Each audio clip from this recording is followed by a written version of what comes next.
तो आज का डिनर का सेटअप कुछ ऐसा है। हम लोग डिनर कर रहे हैं in front of Durga dam. Noodles लेके आए थे और यहाँ पे नूडल के साथ ग्रेवी भी मिलता है। ठंड उतना है नहीं जितना इसको देख के लग रहा है। हवा चल रही है थोड़ी बहुत और ये सामने देख सकते हो दुर्गा डैम है। यहाँ पे कोई है नहीं, इसीलिए 25 दिसंबर में भी होके भी इतना शांत है इस एरिया पूरा।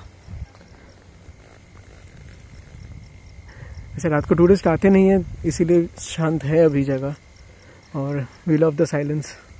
तो यहीं पे भी आज डिनर करेंगे और फिर सुबह को जो है आपको बेड सेटअप दिखाना है।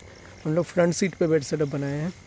विल बी स्लीपिंग देयर क्योंकि पीछे में सामान रखा हुआ है और कार में कोई बेड सेटअप फ़िलहाल है नहीं, टेम्प्रेरी वाला है जो फ्रंट सीट में हमने किया है। और यहाँ से फिर निकलेंगे जहाँ पे हम लोग सोने वाले हैं। कैंपिंग जो मेन साइट रहेगा हम लोग का वहाँ पे after we have the dinner. जो गुड नाइट। আমার খাওয়া হয়ে গেছে, এখন আকিল খাচ্ছে।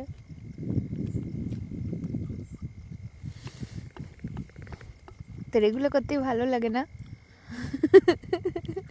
আর আমার এটার জন্য বেঁচে আছি।